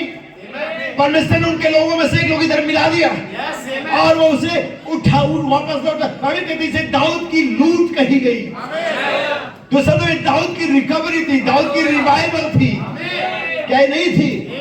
ये कब मिला उसे? अगर क्या होता, ओ प्रभु आप जानते हैं वो लोग कितने ताकतवर है, हमारे पास सेना कम है और आधे तो लुट गए, हम कैसे पीछे जाए? ये मतलब नहीं है। पीछा कर, तेरे पास जितनी सेना, जितनी शक्ति है, पीछा कर। एक दिन वहां पर गिदोन नाम का सूरवीर सुरमा, अच्छा बाइबल के अंदर में जब पढ़ता हूं तो डरा हुआ था। बाइबल पढ़ता हूँ तो छुपा हुआ था, बाइबल पढ़ता हूँ तो कहीं कोने में गागर की कुंड में क्यों झाड़ रहा है, ऐसे करके लग रहा है उसका सीन गड़बड़ सा दिख रहा है, कमजोर सा दिख रहा है। लेकिन जब परमेश्वर का दूत आ रहा है, कह रहा सूरवीर सूरमा, तुम्हारी किताब क्या बोल रही है उसको मतलब नहीं है, उसकी किताब क्या बोल रही है, तुम्हारी किताब में क्या लिखा हुआ परमेश्वर को नहीं पढ़ रहा है, परमेश्वर अपनी किताब में पढ़ा कि तुम उसकी किताब में तुम्हारी पहुंच क्या है। हालेलुया। तुम्हारी किताब कह दी तो कॉमन लोग, इनको तो अनपढ़ लोग, कोई पादरी आता है इनका माइंड वॉश कर देता है, वो उनकी किताब में लिखा ओ ये तो बेकार की अनपढ़ को बाइबल को जानते तो ऐसे चीखते चिल्लाते नहीं, अगर तुम जानते तो तुम चुप नहीं रहते। हालेलुया। तुम्हारी किताब, बाबुल के राजा ने डैनियल के नाम क्या रख दिया, बेलशस्सर, उसकी किताब में, उसके राजपत्र में, उसके नेम लिस्ट में, उसके रजिस्टर में डैनियल का नाम क्या था, बेलशस्सर। परमेश्वर का दूत अपनी किताब लेकर के, डैनियल मेरा तो राजकीय नाम बेलशस्सर है, हाँ तेरा राजकीय नाम जो भी होगा मुझे नहीं मालूम, मेरी किताब में नहीं लिखा हुआ। सूरवीर सुरमा गिदोन डरा हुआ है, हे सूरवीर सुरमा, आमीन। बाइबल कहती वो डर गया, दूत कहता है अपनी इसी शक्ति के साथ चला, इसमें कुछ ऐड नहीं होना है, ये कम नहीं है, ये पर्याप्त है कि मैं मिधानियों को मार दूं, ये पर्याप्त है कि मैं तुझे जय दिलवा दूं, ये पर्याप्त है कि शैतान को हरा दिया जाए, इसी शक्ति के साथ चला जाए। आप कहते मेरे पास ये नहीं है, मेरे पास वो नहीं है, परमेश्वर जो है उसे थामे रहे, इसी शक्ति के साथ परमेश्वर को जीवित बनाने जा रहा है, इसी चार्ज के साथ, इसी पास्टर के साथ, इसी विश्वास के साथ, इसी संदेश के साथ परमेश्वर को राज्य में लेकर के जा रहा है। पीछा कर तूने पकड़ लेगा, न सिर्फ पकड़ लेगा बल्कि लौटा भी लाएगा। ये दाऊद की रिकवरी थी। सोचो अगर दाऊद की रिकवरी इतनी शानदार थी, यहाँ पर हमारा परमेश्वर कहता है मैं आवाज सारी हानि को भर दूंगा, मैं आवाज सारी बातों को लौटा दूंगा। जो कुछ नाम टीवी ने, नाम टीवी ने, आंसू नाम टीवी ने, एलेक्सा टीवी ने जो कुछ खा लिया है, जितने वर्षों की उपज खा ली है, मैं उन सारे वर्षों की उपज एक साथ लौटा दूंगा। यही बाकी सात कलीसिया कालों का, सातों कलीसिया कालों का संदेश सद्गुण पवित्र आत्मा के द्वारा इस युग में सातों लौटाया गया है। क्या आपने सुना? सात के सात लौटा, सारे वर्षों की उपज, सारे युगों का सद्गुण, सारे युगों का संदेश, सारे सातों युगों की सात आवाजें इस एक युग में एक आवाज बन करके आ रही है, मैं आवाज इसे लौटा ले आऊंगा। इस रोमन कैथोलिक कलीसिया ने, उन सारे टिटू ने, उन 4 डेथ मैसेंजर ने खा लिया है, मैं लौटा दूंगा। आपको अपनी संपत्ति के बारे में पता होना चाहिए। अगर आप पीछे जाएंगे कुछ, मेरे ख्याल से 15-20 साल पहले एक एडवोकेट था, यहूदी वकील था, और बाइबल को पढ़ रहा था। उसने अब्राहम की स्टोरी पढ़ी जहां पर उसने मकपेला की गुफा को खरीदा था ताकि अपनी पत्नी को उसमें कब्रिस्तान करके रखे, और वो लैंड जो एरिया था वो फलस्तीनियों के कब्जे में थोड़ा बहुत था। मैं 20 साल पहले की बात बता रहा हूँ, अगर आप सर्च करेंगे गूगल पे आपको शायद स्टोरी मिल भी जाए। और जा करके उसने 15-16 लोगों को गोली मार दी, बोला जमीन मेरे बाप की है, मेरे बाप अब्राहम ने इसका दाम चुका है, बाइबल के में मेरे पास लिखत है। हालेलुया। आपको मालूम होना चाहिए कि जायदाद क्या है, आपको बाइबल में अपना हिस्सा मालूम होना चाहिए। नबी कहता है आप जब तक मसीह अपने स्थान को पा नहीं लेते आप रास्ते में नहीं जाएंगे। जब कलीसिया पवित्र विनम्रता को पा लेती है, हालेलुया, जब कलीसिया भाईचारे के प्रीति को पा लेती है, जब कलीसिया उस नम्रता व्यवहार को, उन तीनों चीजों को पा लेती है, तब कलीसिया के पास वो अन्न कहाँ आने लगता है, वो एक दूसरे को बुलाते आओ मेरे साथ आने दो, क्योंकि मेरा आनंद मुझे लौटा दिया गया है। उस स्त्री के बारे में क्या, जिसका एक सिक्का था, 10 थे, वो किसी नए सिक्के को नहीं ढूंढ रही थी, उसको किसी 11वें सिक्के से कोई मतलब नहीं है, वो प्लेटिनियम का है, वो गोल्ड का है, वो जो भी मेटल का है, मुझे नहीं चाहिए, मुझे मेरा 10वां चाहिए। मुझे किसी के सेवकाई से, किसी के धन से, किसी के कलीसिया के बढ़ोतरी से कोई मतलब नहीं। परमेश्वर ने किस प्रॉफिट को कितना ऊंचा नाम दिया, कौन टीवी पर चमक रहा है, कौन अखबार, मुझे नहीं मालूम, उससे मुझे नहीं चाहिए, वो मुझे मेरा वाला चाहिए। Hallelujah. Profit so and so, mister so and so, bishop so and so, president so and so, मुझे नहीं मतलब उससे, मेरा सिक्का। बाइबल कहती है वो जब तक उसे मिल नहीं गया वो यत्न करके ढूंढती रही। शायद उसे 2 पे भाई जैसा भाई थियोफिल्स कन्वेंशन बता रहे थे, वो एक जेंटल झाड़ू नहीं लगा रही थी, उसने उधेड़ दिया घर को, कारपेट को उधर फेंका, सोफे को उधर सरकाया, दरी को उधर फेंका, डोरमेट को उधर फेंका, चारों तरफ नबी कहता धूल को उड़ता हुआ देख सकते। कोई तो पीछा कर रहा है अपने सिक्के का। आप संडे संडे चर्च आते सोचते आप रैप्चर का पीछा कर रहे हैं, और यहां से निकलने के बाद फिर वही बकवास, फिर वही कहानी, फिर वही घर, फिर वही नौकरी, फिर वही दुनिया। मैं आप कहते हैं पीछा कर रहा हूं, मैं धूल तो उड़ता हुआ नहीं देख रहा हूं, मैं नाक में मास्क तो नहीं देख रहा हूं, मैं प्रेरित तो नहीं देख रहा हूं। ये है नहीं, हम खाली नाम की मसीह बने बैठे हुए। पीछा कर, क्या कलीसिया पीछा कर रही है अपनी साथ का, अपने अनंत जीवन का, अपनी नई देह का, अपने लेपालक बन का, अपने नए नाम का, अपने मसीह के देह में पाए जाने वाले स्थान का क्या पीछा कर रहे हैं? क्या मैं कुछ आयतें पढ़ूं? पहला तीमुथियुस 6:11, दूसरा तीमुथियुस 2:22। यहां से सुनिएगा मेरे भाई, जरूरी कि आप इन चीजों को जानें। 6:11। पर हे परमेश्वर के जन, अब आप लोग जो बाइबल आप पढ़ रहे हैं, तो मेरी सलाह यह कि आप बंद कर दीजिए, सुनिए ध्यान से। अगर डायरी तो नोट कर लीजिए, बाद में जरूर पढ़िएगा, सुनिएगा, पढ़िएगा अपने घर में, लेकिन ये सुनिए ध्यान से ताकि आप कनेक्शन से डिस्कनेक्ट ना हो जाए। जैसे आप उसमें जाएंगे, इधर उधर जाएगा, आपका दिमाग डाइवर्ट हो जाएगा और आप डिस्कनेक्ट हो जाएंगे, फ्लो टूट जाएगा। स्वाभाविक कहते हैं परमेश्वर के जन, ये जो अनाउंसमेंट है, जो सजेशन है, ये परमेश्वर के लोगों के लिए, चर्च मेंबर के लिए नहीं है। आप सुने, कलीसिया के सदस्य के लिए ऐसा कुछ भी नहीं है, वो जो चाहे करते रहे, वो चर्च भी आए, वो संसार में भी जाए, वो जो चाहे करे। लेकिन हे परमेश्वर के जन, ओ मैन ऑफ गॉड, अगर आप परमेश्वर के जन हैं, बाइबल कुरिन्थियों के पद बताइए, जिसमें परमेश्वर का आत्मा नहीं हो, परमेश्वर का जन है। इसका अर्थ मैं समझाता हूं। यहां पुलपिट पे खड़े हैं, प्रीच कर रहा हूं, मैं कर रहा हूं, कोई भी कर रहा है, पवित्र आत्मा नहीं है, वो इसका मतलब नहीं कि पुलपिट पे परमेश्वर का जन नहीं होता।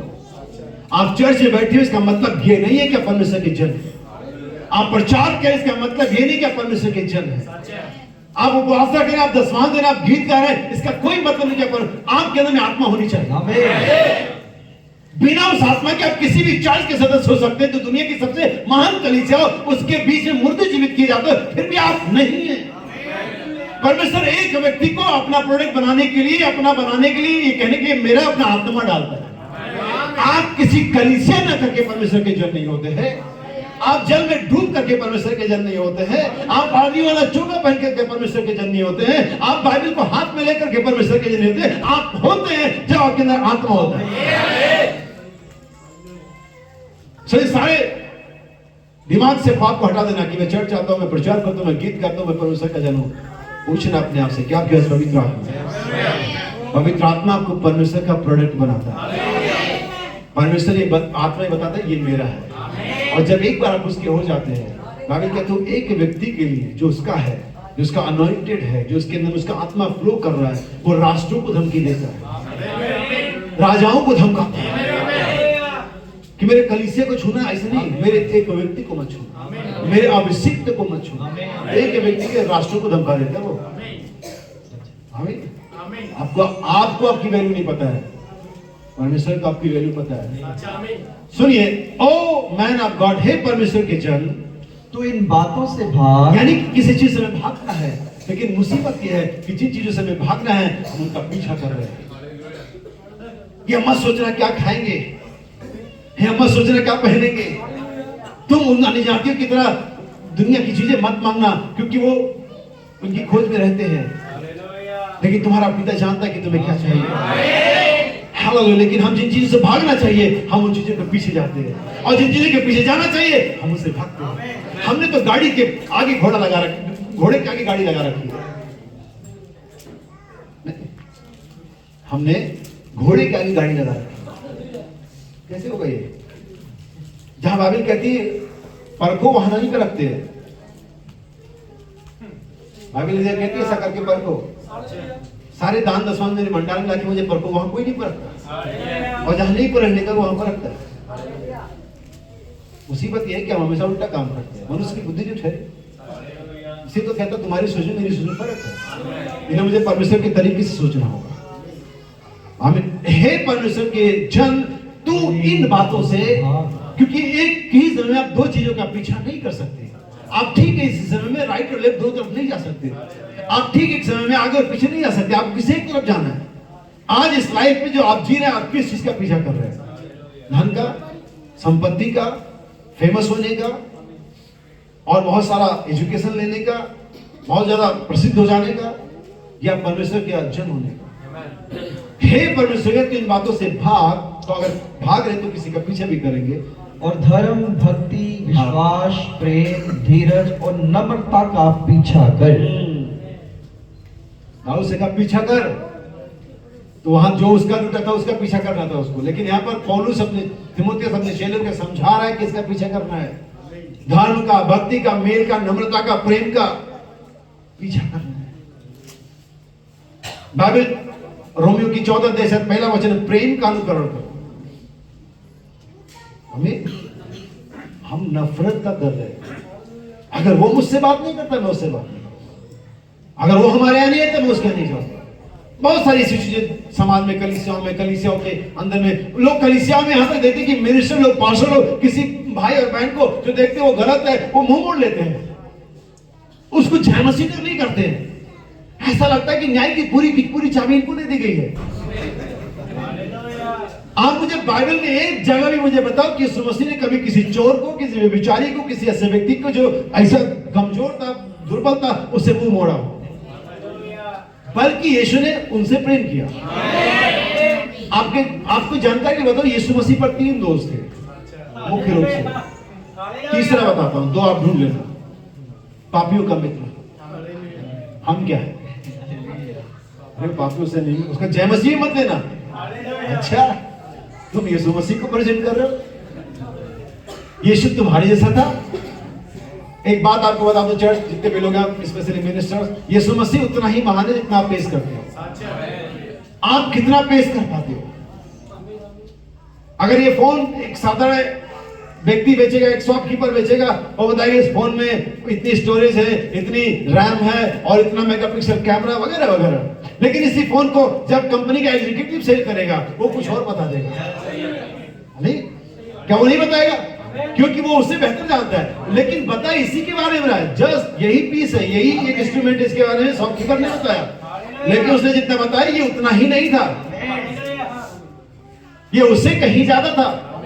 और जब एग्जीक्यूटिव आता है कंपनी का, वो इससे ज्यादा बताता है जो शॉपकीपर बताता है। लेकिन जब आता है इसका इंजीनियर, हाँ एग्जीक्यूटिव क्या बेचता है, वो कितना जानता है, मैं इसके और फंक्शन के बारे में बताऊंगा। आमीन। आप यीशु मसीह को कितना प्रेजेंट कर रहे हो? जितना जानते हो। तुम्हें उसको और जानने की जरूरत है। किसी को अधूरी जानकारी मत दो। और ये जानकारी हम इसलिए देते कि जो हम रिएक्ट करते हैं। यीशु मसीह पापियों का मित्र था।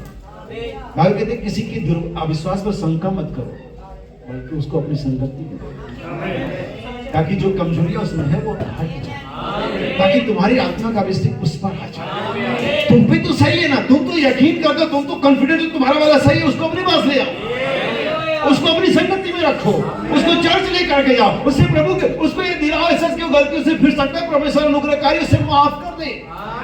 लेकिन अगर तुम मुझे रिजेक्ट कर दोगे, उसे तुम, यीशु मसीह ने कभी किसी के साथ शारीरिक तौर से कनेक्शन नहीं बनाया, उसके शरीर को देखकर तो उसे कंसर्न नहीं किया। यीशु मसीह अंदर देखता था हमेशा। यीशु मसीह हमेशा अंदर देखता था, जो बाहर दिखता था उससे यीशु मसीह संपर्क नहीं बनाता था कभी भी। लेकिन हमारी प्रॉब्लम है, जो ह्यूमन, हमारी प्रॉब्लम ये जो हम देख रहे हैं, ये तो व्यभिचारिणी स्त्री है, ये तो झूठ बोलता है, ये तो ऐसा है, ये तो वैसी है, ये तो वैसा है। आप कभी अंदर गए? आप जान नहीं सकते ना। भाई कहते एक दिन गवर्नर हमेशा बाल कट स्त्रियों के खिलाफ हुआ करते थे, है होना भी चाहिए, हम भी है। लेकिन जब एक दिन किसी चर्च में गए तो पर पाए कि स्त्री पियानो बजा रही थी, उसके कपड़े बहुत अच्छे नहीं थे और उसके बाल कटे हुए थे। लेकिन भाई बहनों के पास चूंकि आत्माओं के परख का वरदान था, जब हाथ मिला तब भाई बहन भाई कि वही भली हमें, क्योंकि भाई बहन ही थे जो एक बार उस रेस्टोरेंट में धोखा खा चुके थे। आपने सुना, मैंने कहा भाई बहन धोखा खा चुके थे, मुझे कोई गुरेज नहीं कहने के लिए। नबी धोखा खाते, बाइबल कहते हैं नबियों को मूर्ख ठहरा देता है।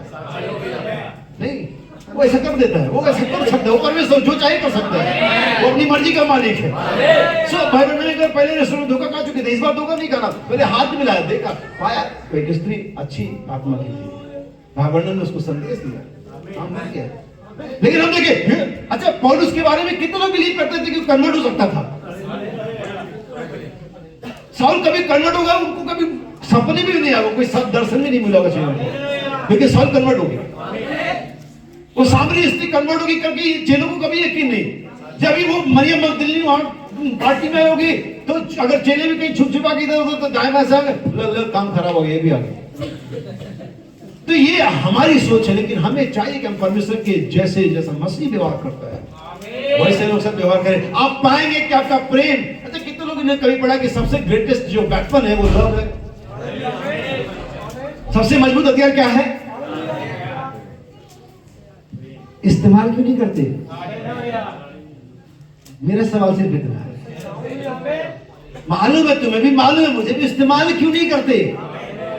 तलवार म्यान में रखे रहते हो, प्रेम बढ़ाती है, इस्तेमाल करो ना। फिर तुम तो जुबान, तीखी जुबान इस्तेमाल करते हो। हथियार प्रेम है, इस्तेमाल जुबान करते हो। जो हथियार है वही इस्तेमाल करो। जो सबसे महान हथियार है, जो लव है, greatest force in the world is love. Example के द्वारा बताता हूं, बाइबल से बताता हूं। पुराने नियम में यीशु के आने से पहले परमेश्वर नियम कानून, ये करो तो ये होगा, ये करो तो ये होगा, ये करो ये तो होगा, ये नहीं करोगे तो ये होगा, ये नहीं करोगे तो ये होगा। और उनका नियम पर नियम, कानून पर कानून, और ये और वो, और लोग बिगड़ते चले गए, लोग सुधरे नहीं। इजरायली कभी नहीं सुधरे, क्योंकि परमेश्वर को ऊपर एक चाबुक लेके खड़ा था, व्यवस्था। ये नहीं छूना, वो नहीं खाना, ये नहीं देखना, उधर नहीं जाना। यार ऐसे में बंधा हुआ कुत्ता कटखना ही होता है। ऐसे व्यक्ति के मुझे माफ कर, लेकिन होता यही है।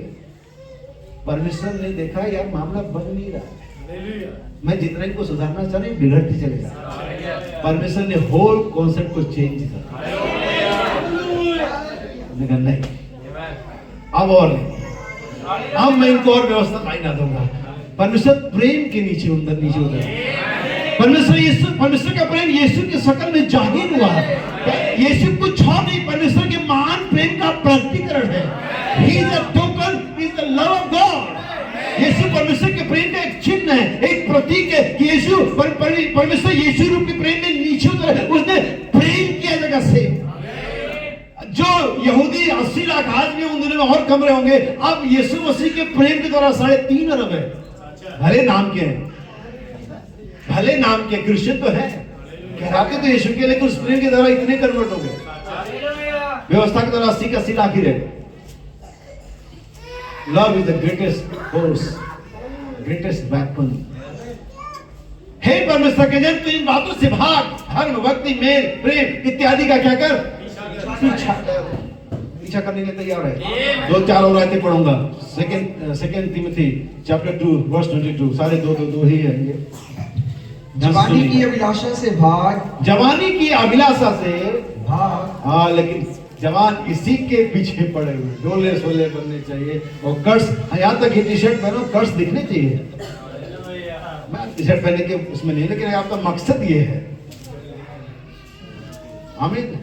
जवानी की, अब लड़कियां फॉलो कर रहे हैं हॉलीवुड को, लड़के फॉलो कर रहे हैं क्रिकेट को, बॉलीवुड को, हॉलीवुड को। हर तरह उनके व्हाट्सएप पर, उनके टेलीविजन पर, उनके हर जगह देखोगे आपको वो चिन्ह दिखाई देगा जिसको वो पीछा कर रहे हैं।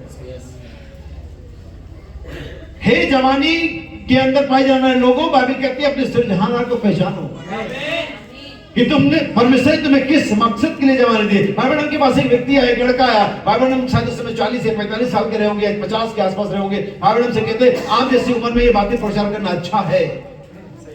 जिस उम्र में आप है आप ठीक प्रचार कर रहे हैं, लेकिन आपको मालूम नहीं कि हम जैसे लोग की क्या फीलिंग है। जैसा स्टेटमेंट मैंने दिया था, जैसे कि लोग हमारे, अब तो आपकी शादी हो गई और 45 साल के हो गए, तो ऐसा नहीं था कि मैं एक दिन 18 साल का सोया उठा तो मैं अचानक 45 साल का हो गया। मैं ठीक 19, 20, 21 होकर गया। भाई बहन भी कहते बच्चे तेरी उम्र कितनी है? 22 साल। उन्होंने कहा मैं 21 साल से यही संदेश प्रचार कर रहा हूँ। जब मेरी 21 साल की उम्र थी मैं यही बातें प्रचार कर रहा हूँ।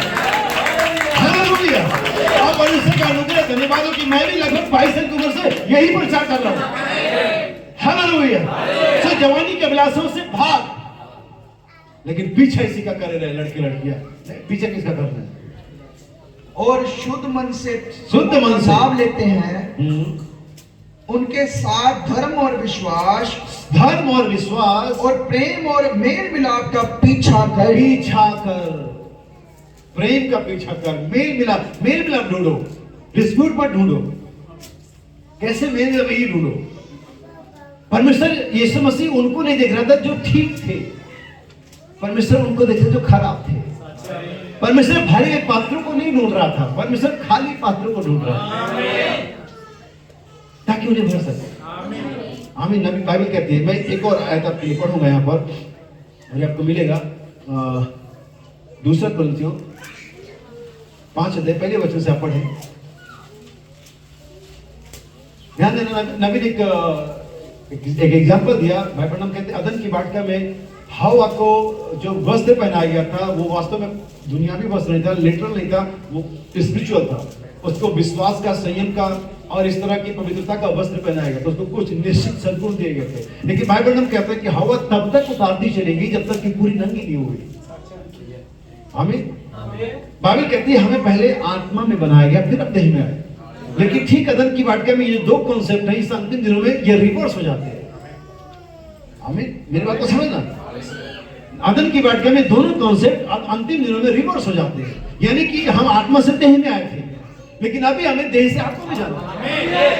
अभी हवा उतारती चली गई थी और अभी हमें पहनते चले जाना है। विश्वास पर हमें सद्गुण को पहनना, समझ को पहनना, समझ में संयम को पहनना, और इस समय पहनते चले जाना है जब तक कि चोटी का पत्थर नीचे नहीं आ जाता। और चोटी का पत्थर तब तक नीचे नहीं आएगा जब तक कि आपके साथ सद्गुण पवित्र आत्मा से ढके गए ना हो। जब तक कि आपके अंदर पवित्र आत्मा ना पाया जाता, ये साथ चोटी का पत्थर नीचे नहीं आएगा। सुनिए बाइबल यहाँ पर क्या कहती है, क्योंकि हम जानते हैं कि आप ही जानते हैं। हमें इसलिए मैं फिर से कहता हूं, ढूंढो, पढ़ो बाइबल को, घुटने पर जाओ, मेडिटेट करो। आप ये मुझे पढ़ना नहीं था, घुटने पर जाओ, प्रार्थना करो। परमेश्वर सबको सिखाया। पतरस को भी नहीं आता था, उसकी पत्री आज हम पढ़ते हैं, जो बड़े बड़े को समझ नहीं आता। आमीन। सुनिए कि जब हमारा पृथ्वी पर का डेरा सरीखा घर गिराया जाएगा, ये गिरेगा जरूर, तो हमें कितना परमेश्वर भी की ओर से डेकोरेट कर लो इसे, टैक्सीकोडो पहनो, रोलेक्स की घड़ी पहनो, और जो भी वो अरवानी के सूट पहनो, और जो भी पहनना है पहन लो, ये गिरेगा जरूर, ये धोखा दे जाएगा, क्योंकि मरणहार है। ये डेथ इनबिल्ट रिचार्ज के साथ आया है, रोक नहीं पाओगे। टिक टिकी चल रही है, अभी भी चल रही है। आमीन। ये धोखा दे जाएगा, क्योंकि सुनिए, जब पृथ्वी पर का डेरा सरीखा घर गिराया जाए, ये गिराया ही जाएगा, तो हमें परमेश्वर की ओर से, क्योंकि हमारे पास एक पहले से तैयार है और इसी का तो पीछा करना है। हमें परमेश्वर की ओर से स्वर्ग पर एक ऐसा भवन मिलेगा, जो हाथों से बना हुआ घर नहीं, जी हाँ, परंतु चिरस्थायी है। क्योंकि वो क्या है, हमेशा का है, परमानेंट है, ये टेम्पररी है। अगर आपको एक किराए के मकान में रहना हो तो आप उस किराए के मकान की कितना केयर करेंगे, दीवारें उधड़ रही है, लीकेज हो रही है वगैरह, ठीक है, आज रहना, कल दूसरा ढूंढ लेंगे, ज्यादा परवाह। लेकिन आपको अपना हो, सीरन का एक ड्रॉप देखते ही आप काम पे लग जाएंगे। और हम क्या कर रहे हैं, किराए के मकान पे खुद देखभाली हो रही है, और टेम्परेरी जो मिलने वाला है उसके लिए कोई दुआ नहीं, कोई प्रार्थना नहीं, कोई अपेक्षा नहीं, कोई जुनून नहीं है, जो हमेशा का है। सुनिए, इसमें तो हम कहते और बड़ी लालसा रखते हैं, इसमें तो हम कराहते और बड़ी लालसा रखते हैं। अमीर हो, गरीब हो, अनपढ़ हो, पढ़ा लिखा हो, स्त्री सुंदर हो, स्त्री बदसूरत हो, आदमी जवान हो, आदमी बूढ़ा, हर समय कोई ना कोई डिमांड रहती है, हर समय कोई ना कोई परेशानी, हर समय दिक्कत रहती है। स्त्री मनुष्य स्त्री से उत्पन्न हुआ थोड़े दिनों का, दुख से भरा, आप टाल नहीं सकते इसे। जवान को दुख है, ऐसी जवानी को कैसे मेंटेन करे, बूढ़े को प्रॉब्लम यह है कि बुढ़ापे में कैसे सरवाइव करे, धनवान को प्रॉब्लम यह है कि धन को सुरक्षित कैसे करे, गरीब को धन पाए कैसे। हर एक व्यक्ति दिक्कत में है।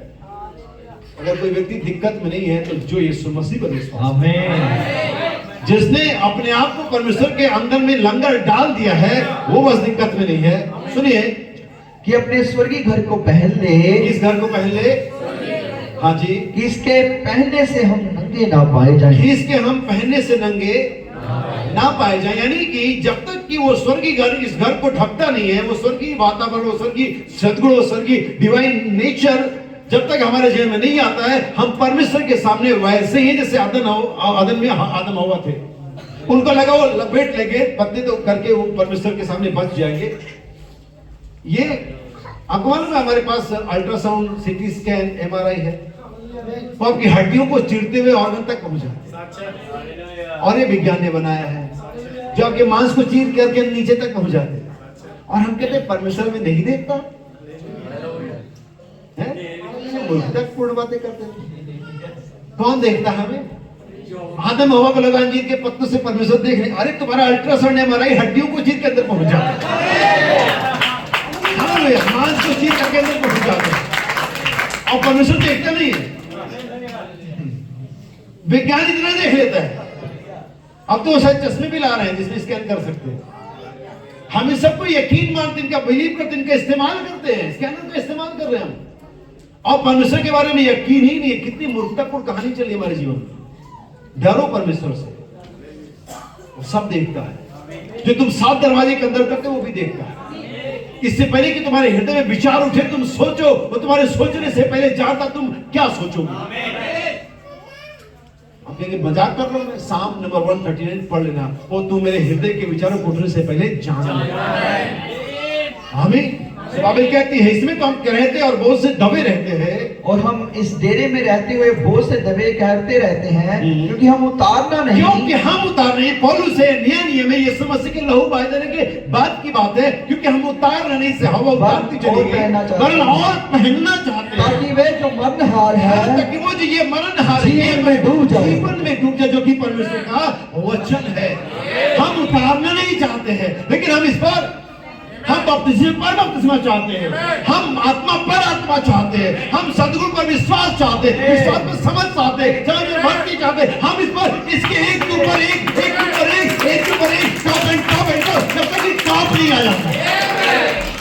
हालेलुया, क्योंकि हम उतारना नहीं, इसलिए पतरस कहता हर प्रकार का यत्न करके, हर एक प्रकार का कोशिश करके, विश्वास में सद्गुण पे समझ पर धीरज और भक्ति और भाईचारे के प्रेम को बढ़ाते। अगर ये बातें तुम में वर्तमान रही, और न सिर्फ इतनी वर्तमान रहे, लेकिन ये बढ़ती चली, तुम्हारा विश्वास जो कल था उससे अधिक आज होना चाहिए, तुम्हारा जितना कल शुरू था उससे अधिक आज होना चाहिए, कल जितना धीरज था उससे अधिक क्योंकि बढ़ती जानी चाहिए, क्योंकि ये लिविंग स्टोन्स है, ये जीवित वचन है, ये एक अगर जीवित है तो बढ़ेगा। इस पुलपिट के अंदर में कोई लाइफ नहीं, सो इसी साइज का है अभी तक, लेकिन इस पुलपिट के पीछे बहुत सारे लोग घट और बढ़ गए, क्योंकि हमारे पास लाइफ है, लेकिन जिसमें लाइफ है वो बढ़ेगा। अगर परमेश्वर का वचन है बढ़ेगा, वो बढ़ेगा बढ़ेगा, और तब तक बढ़ेगा जब तक ये परमेश्वर के डील को प्राप्त नहीं कर लेता। तो नबी क्या कहते हैं, संदेश दृढ़ता। नबी कहता है पैराग्राफ नंबर 105, परमेश्वर ने ऐसा कहा, अगर ये 125 साल है तो इससे कोई फर्क नहीं पड़ता, वो इसे किसी भी तरह से करेगा। बाइबल में कहता है परमेश्वर का मामला खत्म हो गया, चाहे 100 साल 125 साल लग जाए, वो इसे करके रहेगा। आमीन। अगर इसे परमेश्वर ने कहा यह होकर रहेगा, चाहे 100 साल चाहे 125 साल लग जाए, इससे कोई फर्क नहीं पड़ता, वो इसे किसी भी तरह करेगा। देखिए दृढ़ता, पीछा करिए, पीछा करना, आपने इस पर कब्जा कर लिया। अगर आप पीछे जा रहे हैं, अगर आप ढूंढ रहे हैं, अगर आप खटखटा रहे हैं, अगर आप प्रार्थना में हैं, जैसे वो विधवा औरत प्रार्थना में थी, नॉक पर नॉक कर जाए, और उसने एक दिन में मुकदमे को न्याय को पा लिया। हालेलुया। अगर आप पीछा करेंगे, अगर आप प्रार्थना में जाएंगे, एक दिन आप इन गजरों के रहस्य को पा जाएंगे। हालेलुया। जब भाई कॉलमैन ने संदेशों को पढ़ना शुरू किया और उन्होंने पढ़ा, और वो उसने कहा टेप को बताते जाओगे, क्योंकि सारे टेप्स और बुक्स के अंदर वो बातें कंटेंट की गई हैं। उठाने का विश्वास टेप्स में, वेदना का प्रकाशन टेप्स में, मोर का प्रकाशन टेप्स में, और बस टेप को सुनते रहे। कोई तो खलियान में होगा, कोई तो खेत में होगा, कोई तो बाथरूम में, बस वो समय आ गया। हालेलुया। भाई बहनों कहते हो डैनियल के नाम का प्रचारक वो पवित्र आत्मा के बारे में सोच रहा था, चर्चा करता सुना था, और सोचते सोचते एक दिन अपने खेत में घुटने पर गया, मुझे अभी ये चाहिए। उसने पीछा किया, उसने पा लिया। दाऊद ने पीछा किया, दाऊद ने पा लिया। आप पीछा करने जा रहे हैं क्या? अभी कहता है दृढ़ता, दृढ़ता, पीछा करना, पीछा करना। आपने इस पर कब्जा कर लिया है। पतंग उड़ाने वाले छोटे लड़की की तरह यह कहाँ है? उन्होंने कहा मुझे नहीं पता, लेकिन यह कहीं बाहर है, पतंग को कटी है। हालेलुया। और उसे कहीं ना कहीं होना चाहिए, ढूंढेंगे। हालेलुया। नबी कहता बस इतना ही, यह पुरुष या स्त्री जो परमेश्वर का वचन ग्रहण करता है, वो स्त्री और पुरुष जो परमेश्वर का वचन ग्रहण करता है, उसके पास कुछ पकड़ है। भाई ने मंटो से बताया, जब एक लड़का पतंग उड़ा था, पतंग बहुत हाइट में चली गई, शायद उसका कलर कुछ लाइट कलर था, आसमानों के कलर में खो गई और नीचे से कुछ दिख नहीं रहा था। 2-4 लोग उसके साथ ही आ गए और तुमने क्या कर रहे से? उसने कहा मुझे, मैं पतंग उड़ा रहा हूं। हमें पतंग को नहीं दिख रही है। ओके, शायद तुम्हें नहीं दिख रही है, इनफैक्ट मुझे भी नहीं दिख रही है, लेकिन मेरे हाथ में डोरी है। मैं एक प्रेशर को, एक दबाव को क्या कर रहा हूं? अनुभव कर रहा हूं। नबी कह रहा हूं स्त्री और पुरुष जिनके हाथ में डोरी है, उन्होंने जिन्होंने वचन को पकड़ा हुआ है, वे प्रेशर को अनुभव कर रहे हैं, आसान विश्वास को अनुभव कर रहे हैं, वो यीशु को अनुभव कर रहे हैं, वो पवित्र आत्मा के दबाव को अनुभव कर रहे हैं। वे जानते हैं हाँ ये बात सही है, आप आगे पा जाएंगे। हालेलुया।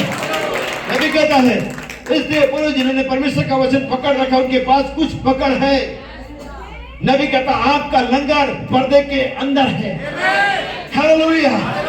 पर्दे के अंदर आपका एंकर वहां पर गड़ा हुआ है। नबी कहता है पर्दे के अंदर आपका एंकर है। तूफान हर तरफ से दबा सकते, हिला सकते, लेकिन आप लंगर डाले हुए हैं, आप पीछा कर रहे, आप आगे जा रहे। क्या मेरा है, चंगाई मेरी है, आत्मा मेरा है, छुटकारा मेरा है, पवित्र आत्मा मेरा है, सात दिन की आवाज मेरी है, रहस्य मेरा है, मेरा देह मेरा, ओ मेरा है, ये मुझे चाहिए।